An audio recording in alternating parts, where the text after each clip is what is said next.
নমস্কার। পশ্চিমবঙ্গের রাজ্যপালের সম্মানহানির অভিযোগ আর সেই জন্য কলকাতা পুলিশ কমিশনারকে শাস্তি দিতে ব্যবস্থা নিচ্ছে কিন্তু অমিত শাহের মন্ত্রক।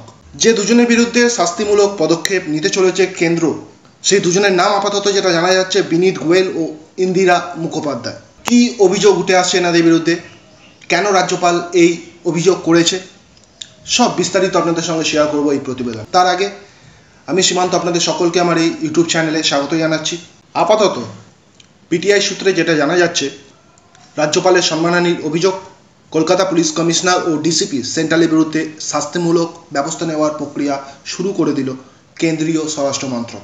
সংবাদ সংস্থা সূত্রে খবর, রাজ্যপাল সিবি আনন্দ বোসের বিরুদ্ধে গুজব ছড়ানো এবং সেই গুজবে মদত দিয়ে রাজ্যপালের পদকে কলঙ্কিত করার অভিযোগ উঠছে কলকাতার পুলিশ কমিশনার বিনীত গোয়েল এবং ডেপুটি পুলিশ কমিশনার ইন্দিরা মুখোপাধ্যায়ের বিরুদ্ধে। জুন মাসের শেষের দিকে কেন্দ্রীয় স্বরাষ্ট্র মন্ত্রককে রাজ্যপাল যে রিপোর্ট জমা দিয়েছিলেন, তাতে জানা যাচ্ছে, যেটা লেখা ছিল, একজন সরকারি আধিকারিকের যেভাবে কাজ করা উচিত তা করছেন না কলকাতা পুলিশের দুই শীর্ষ কর্তা। আর তারই প্রেক্ষিতে বিনীত গোয়েল ও ইন্দিরা মুখোপাধ্যায়ের বিরুদ্ধে এবার শাস্তিমূলক পদক্ষেপ করতে চলেছে কেন্দ্র স্বরাষ্ট্র মন্ত্রক। তবে এ বিষয়ে এখনো পর্যন্ত কিছুই জানে না, তেমনটাই জানা যাচ্ছে বিনীত গোয়েল ও ইন্দিরা মুখোপাধ্যায় এটাই জানিয়েছে যে তারা এখনো পর্যন্ত কিছুই জানে না এই ব্যাপারে। তবে এখনো পর্যন্ত যেটা জানা যাচ্ছে, রাজ্যের কাছে অলরেডি একটি চিঠি এ ব্যাপারে কিন্তু এসে গেছে এবং সেই চিঠিতে কেন্দ্রীয় মন্ত্রকের তরফ থেকে বলা হচ্ছে, কলকাতা পুলিশের উচ্চপদস্থ আধিকারিকরা এমনভাবে কাজ করছেন যা একজন সরকারি কর্মচারীর পক্ষে কিন্তু অশোভন। আমরা যে চিঠির কপির কথা বলছিলাম, এখনো পর্যন্ত জানা যাচ্ছে যে সেই চিঠির কপি রাজ্য সরকারের কাছে গত 4 জুলাই পাঠানো হয়েছে। কিন্তু আরও অভিযোগ পাওয়া যাচ্ছে। সেই অভিযোগটি হলো, মন্ত্রকের পাঠানো চিঠিতে আরও বলা হচ্ছে যে এই আইপিএস অফিসাররা তাদের কাজের মাধ্যমে শুধুমাত্র গভর্নরের কার্যালয়কেই কলঙ্কিত করেননি, বরং এমনভাবে কাজ করছে এনারা যে একজন সরকারি কর্মচারীর জন্য সম্পূর্ণ তা অপ্রীতিকর। কিন্তু সূত্রে খবর, এর আগে রাজ্যপাল মুখ্যমন্ত্রী মমতা বন্দ্যোপাধ্যায়কে চিঠি লিখে বিনীত গোয়েল এবং ইন্দিরা মুখোপাধ্যায়ের বিরুদ্ধে ব্যবস্থা নেওয়ার কিন্তু একটা অনুরোধ করেছিলেন এর আগে, কিন্তু সেই সমস্ত অফিসারদের বিরুদ্ধে কোনো পদক্ষেপ নেওয়া হয়নি। তো আপাতত রাজ্যপালের যে অভিযোগটিকে ঘিরে রাজনৈতিক বিতর্কের সৃষ্টি হয়েছে, সেটা হলো আপাতত এই বিষয়বস্তু। আর এই অভিযোগকে কেন্দ্র করে আবারও বলছি, কেন্দ্রীয় স্বরাষ্ট্র মন্ত্রক বিনীত গোয়েল এবং ইন্দিরা মুখোপাধ্যায়ের বিরুদ্ধে কিন্তু কঠোর থেকে কঠোরতর পদক্ষেপ নিতে চলেছে। এর পাশাপাশি আরও একটি বড় আপডেট রাজ্যের একটি আপনাদের সঙ্গে শেয়ার করব, সেটি হলো ন্যায় সংহিতার কোপে পড়লেন কিন্তু মহুয়া মৈত্র। অর্থাৎ আপনারা জানেন, 1 জুলাই থেকে দেশ জুড়ে নতুন যে আইন চালু হয়েছে, সেই আইনের কিন্তু কোপে পড়লেন মহুয়া মৈত্র। জানা যাচ্ছে তৃণমূল সাংসদের বিরুদ্ধে এফআইআর হয়েছে দিল্লি পুলিশের। ন্যায় সংহিতার সেকশন 79 অনুসারে মহুয়ার বিরুদ্ধে এফআইআর দিল্লি পুলিশের।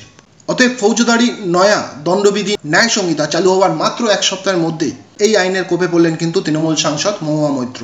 জাতীয় মহিলা কমিশনের চেয়ারম্যান রেখা শর্মার বিরুদ্ধে তার পাজামা মন্তব্যের জেরে এই অভিযোগ কিন্তু দায়ের করা হয়েছে। বুঝতেই পারছেন, কয়েকদিন আগেই এই ঘটনা ঘটে গেছে, যেটাকে নিয়ে রাজ্য এবং দেশের রাজনীতিতে একটি কিন্তু শোরগোল এবং হইচই পড়ে গিয়েছিল।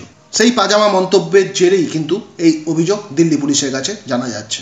এই ঘটনার সূত্রপাত হাতরাসে পদপিষ্ট হয়ে মৃত্যুর ঘটনাকে কিন্তু কেন্দ্র করে। আপনারা জানেন যে এই ঘটনাকে কেন্দ্র করে, এই ঘটনার পর ঠিক পরিস্থিতি পর্যবেক্ষণে ঘটনাস্থলে গিয়েছিলেন রেখা শর্মা এবং এই ঘটনার একটি ভিডিও প্রকাশ্যে এসেছিল এবং যেখানে দেখা গিয়েছিল একজন লোক রেখার পিছনে ছাতা ধরে হাঁটছেন এবং যা নিয়ে রীতিমতো সোশ্যাল মিডিয়ায় সরব হয়েছিল নেটিজেনরা, আমরা দেখেছি।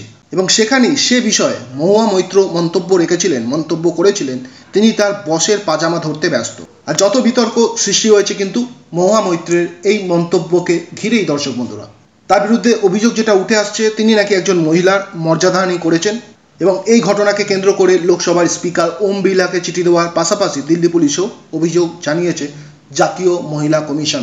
এবার আমরা জেনে নিই, এই যে ন্যায় সংহিতা, দেশের নতুন আইন, তার সেকশন 79 কি বলা হয়েছে, যার উপর ভিত্তি করে এই এফআইআর দায়ের করা হয়েছে। কি বলা হয়েছে সেই সেকশনে? ন্যায় সংহিতার এই আইন, এই সেকশন অনুযায়ী মহিলাদের মর্যাদাহানি করে এমন ধরনের শব্দ, ইঙ্গিত বা কাজ অপরাধমূলক হিসাবে কিন্তু গণ্য করা হবে বলা হয়েছে এবং কড়া শাস্তি দেওয়া হবে সে ব্যাপারে অভিযুক্তকে।